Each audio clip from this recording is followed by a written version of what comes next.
Confess what is in your heart. That's not easy to do. That's not easy to do. So what we want to talk about this morning, and what I talk about in the chapter, is how to confess our sin in a safe, sane, transparent, honest way. Because it's really hard for us to do that. I quoted Watchman Nee at the beginning of the chapter. Let me read this to you. I'm going to stick to the text pretty much today. I'll give you the page numbers. So I'm on page 247, if you have the book with you. And if you don't, that's fine. I'll read from the book and go slow. And we'll finish right about 11:05, I bet. So no panic on anyone's part that we'll get this done. So what does Watchman Nee say? It is clear from the New Testament that the Lord Jesus came as a friend in order to help sinners come to him. This is the starting point for confession. To remember that Jesus is our friend, not our enemy. He is our friend, not our enemy. I don't quote from this text in the book, but there's a text in John 15:13. Greater love has no one than this, Jesus says, to lay down his life for one's friends. Now just ponder that with me for a moment. Jesus says, I'm going to lay down my life not for my enemies. I'm going to lay down my life for my friends. He is your friend, not your enemy. At the bottom of page 246, I write this. Throughout this book, the overarching narrative thread has been keeping in step with Jesus on his different way. Why would we desire to step into his shoes, to walk with him, to choose purposely to live a different way with him? We want to do so because we've heard in his words and seen in his actions an invitation to friendship, forgiveness, healing, and wholeness. When I hear the word wholeness, I also hear the word holiness. So in this chapter, we explore the spiritual discipline of confession. What's interesting about Jesus is that though he never sinned, he understood the dynamics of temptation very well. Our struggles with temptation are not foreign to him.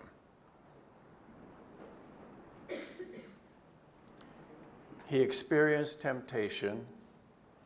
He saw the effect of sin on his image bearers. And he seeks out sinful people to deliver them from, think about sin. Sin hurts, doesn't it? Sin's harm, sin's pain, sin's sorrow.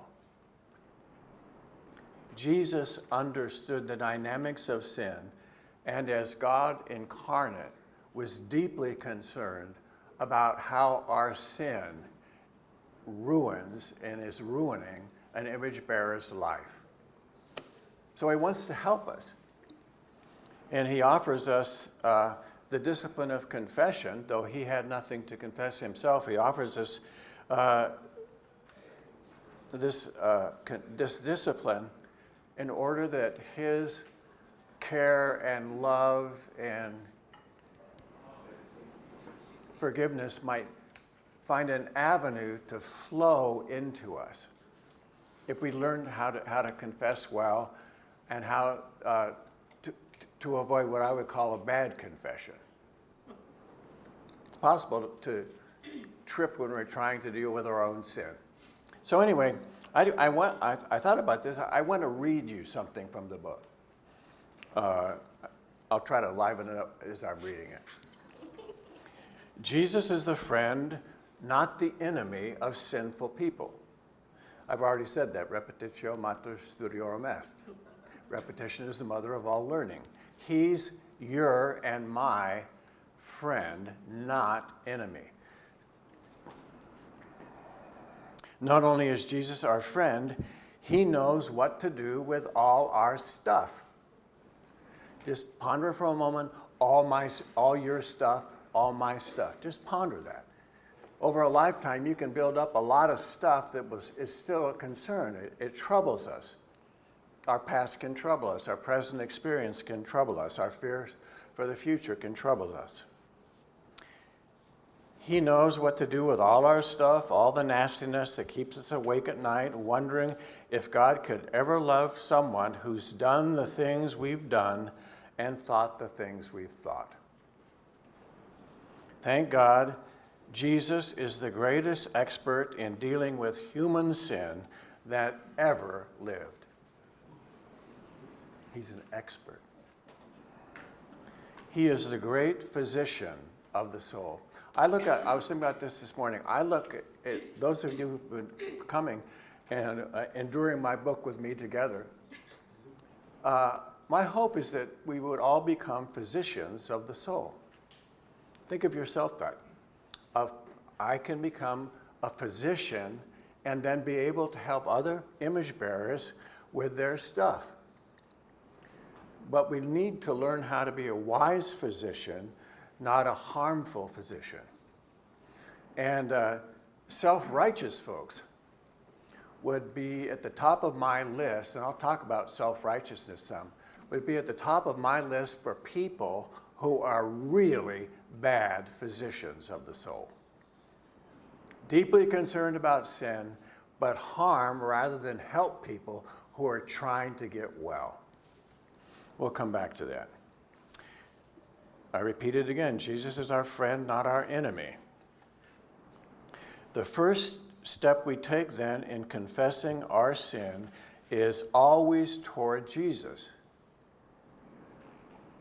Now, when we really foul up, and we're fully capable of doing so, the temptation will be when we've really fouled up to run in the opposite direction. Rather than running toward Jesus, let me fix this, Lord, and I'll come back to you when I've somehow transformed a shrapnel wound into something much less serious. All the time, Jesus shaking his head. No, it's not going to work like that. It's not going to work like that. The first step then in confessing our sin is always toward Jesus. All right, thought experiment. When was the last time you really blew it? Just ponder that with me. I know it's hard. When was the last time you really blew it? You were tempted, some kind of heated temptation, maybe old habit pattern. You sinned and you realized 5 minutes later, half hour later, a day later, oh my goodness. What did you do then? What did you do then? Every time we're honest with Jesus in confession, our friendship with him deepens because he's our friend, not our enemy. Now, sometimes I have a conversation with Jesus, perhaps you do. This sounds like this. Lord, aren't you tired of me?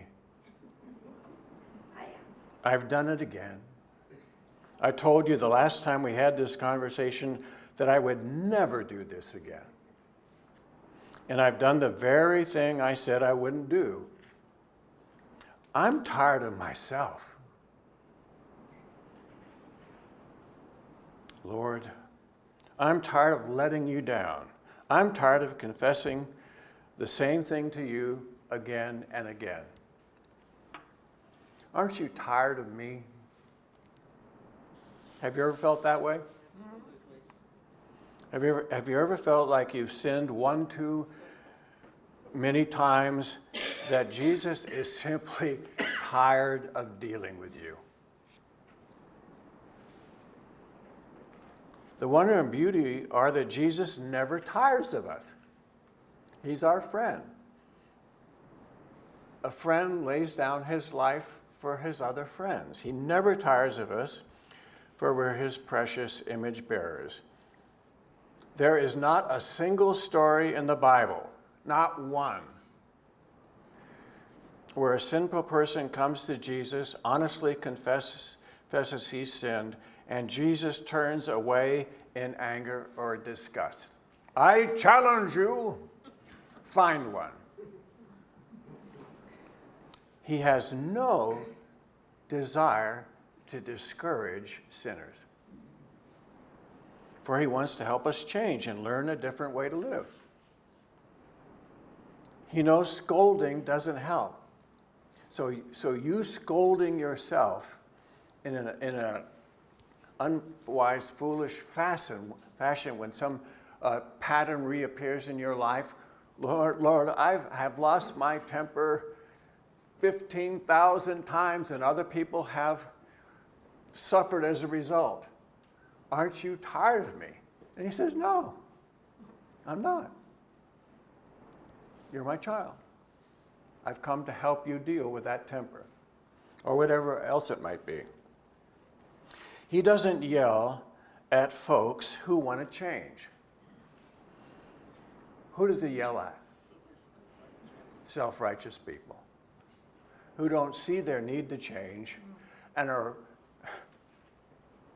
fully capable of pointing their finger at somebody else and saying, you are the one. Those are the folks he gets angry with. Not some poor soul who comes to him and says, can you help me out here? And he says, of course I can.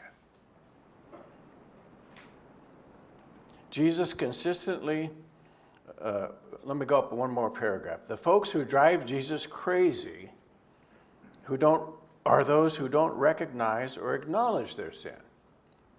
They drive him crazy. These blind souls are the finger pointers, the courtroom prosecutors, the screamers. They point their fingers at others and shout, you are the one, shockingly oblivious to their own sin.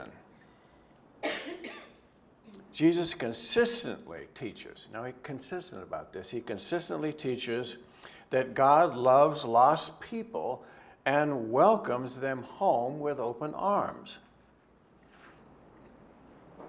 This idea drove crazy many Pharisees and teachers of the law. This quote, this is a quote, this man welcomes sinners and eats with them. They complained. Did you hear the operative word? Jesus, and they knew it, welcomes sinners. His enemies knew this, and it infuriated them. They don't belong here. They don't belong here. And Jesus welcomed them. God would never act like that, they thought. You ever think like that? When you foul up for the 15th time or the 20th time or the 100th time? Without hope. He's not going to welcome me anymore. God would never act like that. He welcomes us. The Pharisees and teachers of the law thought that God would never act like that in welcoming a sinful person. So in Luke 15, I offer Luke 15 to you this week. It's a wonderful chapter about Jesus teaching how God welcomes lost things, lost people. A woman who can't find a coin. A shepherd who can't find a sheep. A father who can't get his son back because his son has sinned greatly. So what does Jesus say to us? I think he says something like this to us. If we're saying it's too good to be true, Jesus responds, no, it's not. You're lost. You've wandered. I just want you to come home. The door's open. Lights are on. Table's set. It's time we talked and had a nice meal together. One of the most striking things about Jesus is the kinds of people he loved having table fellowship with. So I want to suggest an exercise that you might engage in maybe for the next 6 months or year. Repeatedly read all 4 Gospels. Now listen up. Repeatedly read all 4 Gospels. Read slowly and take time to meditate on stories where Jesus helps people with their sin. Will you do that for me? That's a wonderfully cleansing exercise, and you'll be encouraged. And I think some of the points I've been making about Jesus, never screaming at people who are being honest about their sin, you'll find that encouraging. Because we're tempted to think he will if he really knew what I've been up to. Well, that's just nuts, isn't it? He knows what we've been up to. He's aware of what we've been up to. And he says at that very point of sin, he wants to meet us there. He wants us to be honest and open. Now, as we become wise physicians of the soul, there's a phrase that Dietrich Bonhoeffer used in The Cost of Discipleship that's just wonderful. And Bonhoeffer was eager to have physicians of the soul working with him. He was a wonderful physician of the soul himself. He talks about living under the cross. Just put that in your mind. See yourself, and you're living under the cross. You have set up camp under the cross. Let me quote his words. Anybody, this is Bonhoeffer, Dietrich Bonhoeffer, anybody who lives beneath the cross and who has discerned in the cross of Jesus the utter wickedness of all men and of his own heart will find that there is no sin that can be alien to him. Anybody who has once been horrified by the dreadfulness of his own sin that nailed Jesus to the cross will no longer be horrified by even the rankest sins of a brother. That's Bonhoeffer. So Jesus is calling, and Bonhoeffer is calling us to what I would call a cruciform self-awareness. A cruciform self-awareness. The next time that you're tempted, you've heard about someone has done something, and the next time you're tempted to point your finger and say, you really are the one. Look up and at Jesus, and see him looking at you from the cross. And he's saying, please don't do that. If you're going to deal with anybody's sin, deal with your own. Now, in the church, we have to make moral judgments, no doubt about it. We have to make moral judgments, and at times, some kind of discipline is required. But it's always within a context of love. Never, ever divorced from love.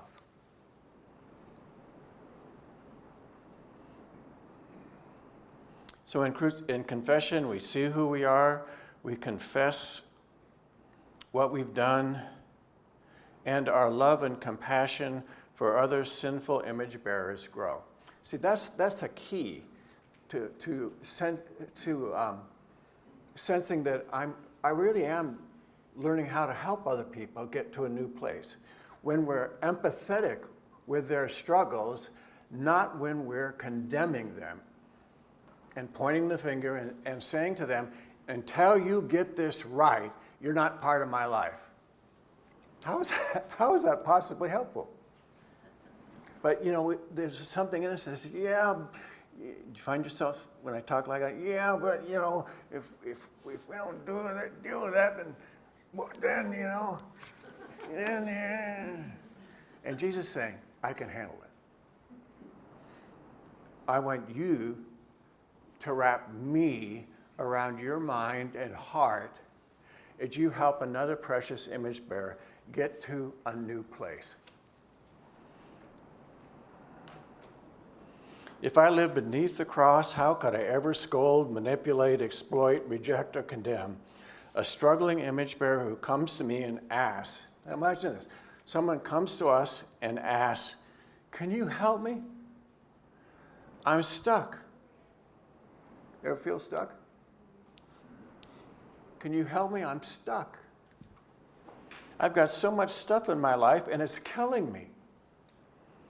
I need to talk to somebody about it. I want to get to a new place.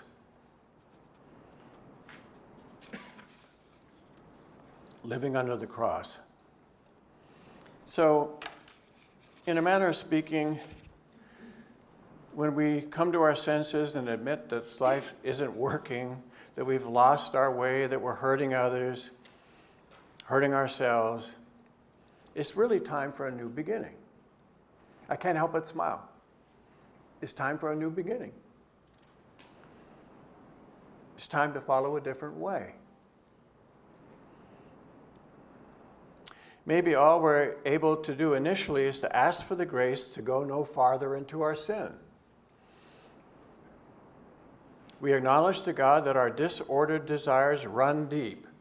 I'll never do this again, Lord, hasn't worked.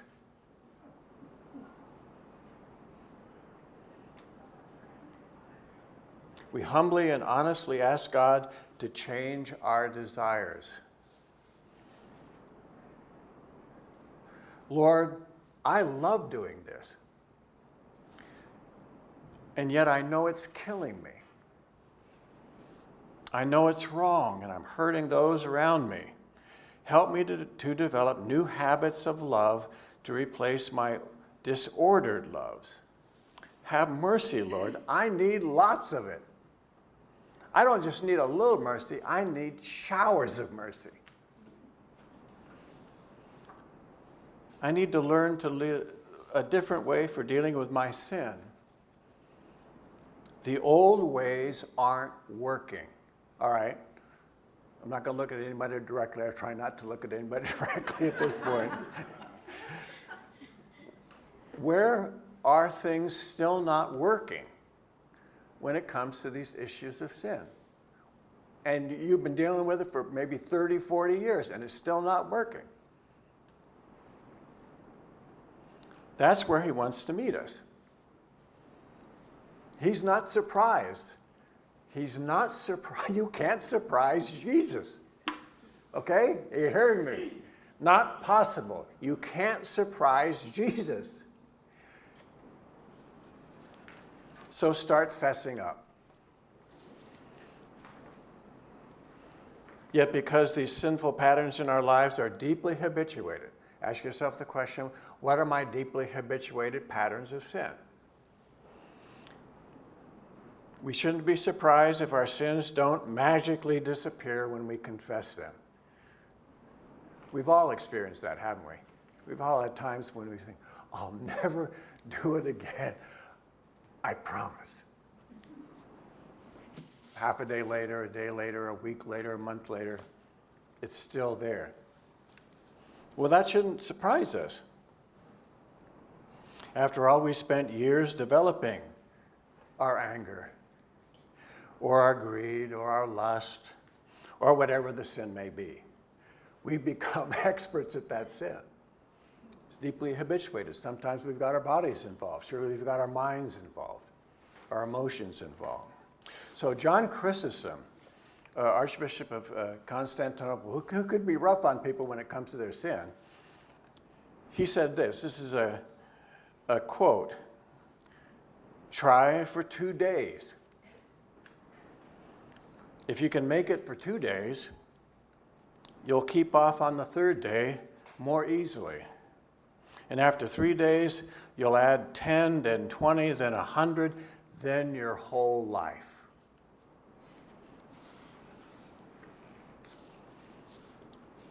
Next point I want to shout from the housetops. Keep your eyes on yourself.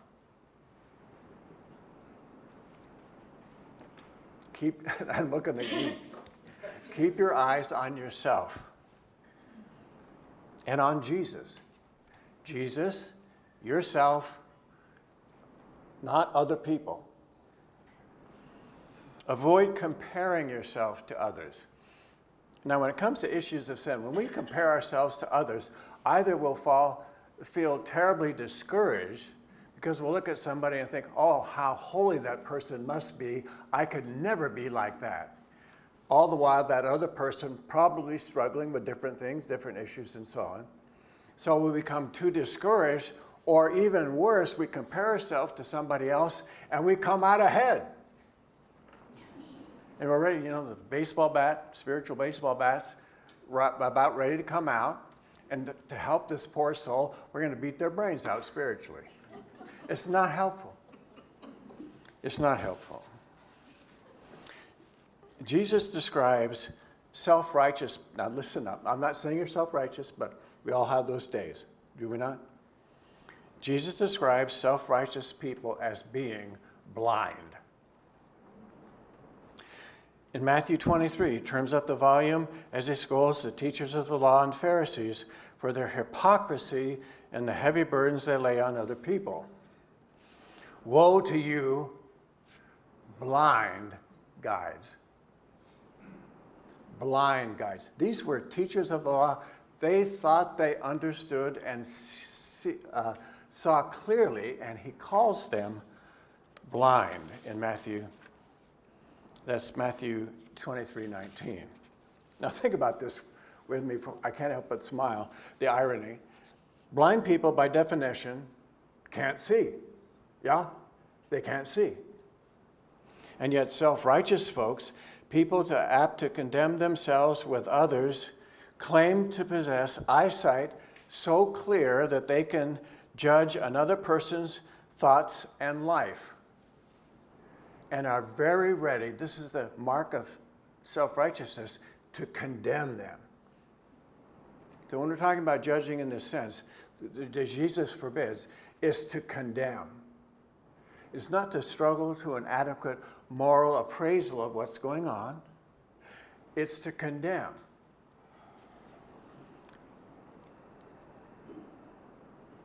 They claim to possess eyesight so clear that they can judge another person's thoughts and life. They focus on others rather than themselves, but do so with blind eyes. They're blind as bats. Look at what you're doing is a favorite phrase of the self-righteous. Thank God I can see what's really going on. The self-righteous resemble the Pharisee Jesus describes in Luke 18:11. The Pharisee stood by himself and prayed, God, I thank you that I am not like other people. I'm not like other people. Robbers, evildoers, adulterers, even like this tax collector. The tax collector, unlike the Pharisee, begs for God's mercy. He's sinned greatly. Tax collector has been exploiting Israel in cahoots with the Roman government. Comes to his senses, stands at a distance. Maybe he's not even willing to go into the temple area. Beats his breast. God, have mercy on me, a sinner. So look, if I haven't been directed yet, ask yourself the question, where is the Lord asking me to ask for mercy? And if you can't come up with a response at that point, perhaps some work to be done. Where is the Lord hopeful that I will ask for mercy? Me. Not, I really think you should be asking for some mercy about that. No. Where is he asking me to ask for mercy? How Jesus asks, could we ever imagine we see clearly enough to judge another, i.e. condemn another? Though our neighbor may have a spot of dust in his eyes, Jesus said this now, though our neighbor may have a spot of dust in his eyes, we've got a whopping plank in our own. It's from God's bill. Pause for a moment. Do this with me. Pause for a moment and imagine a board covering your own eyes. Can you see it? A board, a 2x4, maybe a 4x4, whatever it might be, covering your eyes. Your field of vision is entirely blocked. All you see is wood. And yet, despite our blindness, don't we have a penchant for judging others? Augustine describes the church as a hospital. That man had a long track record. He describes the church as a hospital, a church where people who are ill can come to church and know that they'll be received and served in such a way that they get well. And how many, I fear for this, how many people there are in the world today, their experience in church has been, it's not helpful. It's not helpful. Moving along here. Beware projection. You know what projection is? Projecting our own sin onto somebody else and condemning it there. I talk about projection on 255, where I was with, happened to be, I think this was in 1982, I was somehow ended up in John Stott. Do you remember him? John Stott's apartment. He was talking about projection, and he told the story of he was going with a friend, a pastor, to another location. They had to take the tube down. So they're going down in the tube. And of course, in airports in Europe and in the tube, there's always advertisements, and advertisers know appeal to people's interest in things having to do with wealth or having to do with sex, appeal to that. So there were models in these different posters heading down who were not clothed the way they should have been probably. And this guy just flew into a rage. The pastor flew into a rage. And John is ahead of him, and he's looking back because the man is so angry. The anger is just flowing out of him. And they get to the bottom of the tube, and John is planning on going, now boarding the train, and he turns around, and the pastor is on his way back up. He's lost his mind. And it should be no surprise, I would think, that the poor guy was struggling with an addiction to pornography.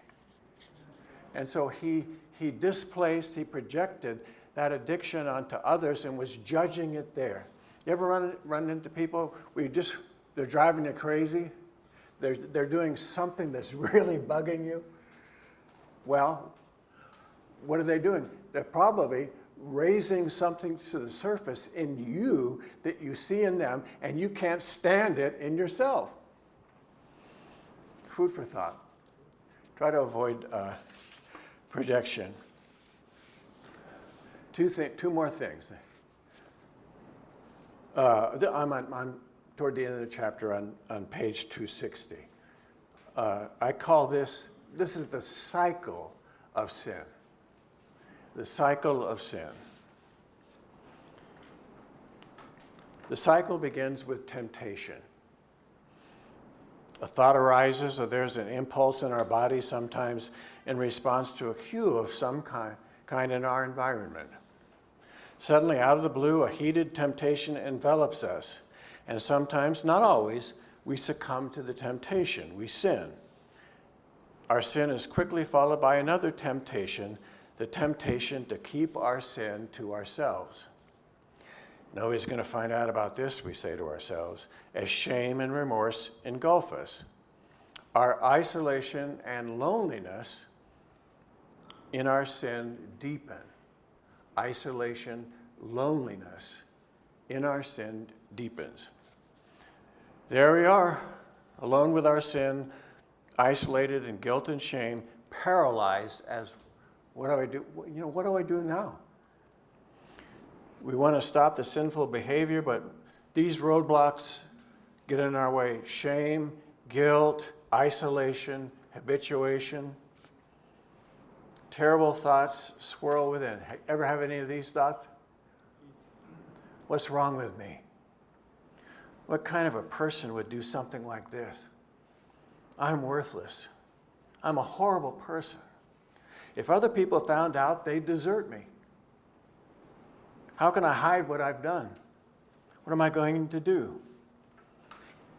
Hopelessness attacks us in our isolation. Words like or phrases, I'll never change, I'm trapped, I'll never get beyond this, never, I might as well do it again. And I hear a demonic king saying, oh yes, give up. No, we don't give up. I'm going to end up with this story. It's a true story. I call it in the book gentle severity. Gentle severity. Kind of illustrates how you think when you deal with person's sin. So when I was a young man, you know from the book that I was so angry about my parents' divorce and angry and disillusioned with God about my parents' divorce. And so I was heading off in a number of wrong directions, just furious. And I was drinking too much. And so one night, I decided I was now actually had graduated from UCLA, was in a little unaccredited Jesus Freak Bible school with some really good teachers. And one night, I decided it would just be a good idea to get at 3 a.m. to get snockered and get in a shopping cart. And in Westwood, where UCLA is located, there's lots of hills. I just decided it'd be a good idea to get in a shopping cart and head down the hill, yelling at the top of my lungs, woo-ah! Well, the neighbors didn't appreciate that. And they reported me to the police and to one of the teachers at the Bible school. And I had a conversation with him. This man I talked to about 6 weeks ago on a Zoom call. And the first thing he brought up, laughing, was, do you remember when you got in the shopping cart? Now here's how the conversation went. The morning after my escapade, I had a conversation with a kind, think about these adjectives, a kind, gentle teacher who became a formative influence in my life, a life coach of sorts. After morning, I sat in Bible class, studying the Bible after a fairly wild evening, and he asked if we could have a talk. I said, sure. Chris, did you drink too much last night? Yep. I was still feeling some of the effects. What's the problem, I thought to myself. Did you get into a shopping cart and head off down the hill into Westwood shouting, woo-ha, at the top of your lungs? Yep. Seemed like an acceptable behavior to me. So, Chris, let me explain something to you. If you ever do that again, you'll be out of this school before you can blink an eye. He caught my attention. Really? Yes. My wise teacher gently but firmly responded. He didn't yell. He didn't shame. He simply explained why my behavior was a bad idea and wouldn't be tolerated. A gentle severity. I listened, and I experienced his gentle severity. His words stung, But I knew this guy. I knew he wasn't speaking in anger. I knew he wasn't giving up on me. He ended our time with wise, encouraging words of forgiveness. I experienced what I call a good misery that God gracefully used to help me. Think about this. He was helping me, a young man, reset my moral compass. I needed coaching. And I wanted to stay in the Bible school. And I couldn't stay in the Bible school if I kept getting shopping carts. I got the message. And that was the first thing he brought up with me. And he was laughing the whole time. There were 4 or 5 other people on the Zoom call. I'm not sure I appreciated that part of it. No, we were all friends and so on. It was fine. So, confession is an act of trust. Think about that with me. It's an act of trust. When I confess my sin, naming it for what it is, I trust that God loves me. When I confess my sin, naming it for what it is, I trust that God has forgiven me. When I confess my sin, naming it for what it is, I trust that God, not my sin, gets the last word. When I confess my sin, I trust that new beginnings are possible. There's a pause and reflect exercise on page 236 I encourage you to take a look at. And in every one of those areas I just mentioned, there's a possibility to meditate in such a way that you just end up smiling. You can't help it. End up smiling, knowing that he really is the friend of sinful folks and can't be caught off guard. He'll never say, I didn't know that about you. If I'd known that about you, I never would enter into this relationship with you. Can you hear? If Jesus was sitting here listening to me, he'd be chuckling at that point. And his words would be, I know them like the back of my hand.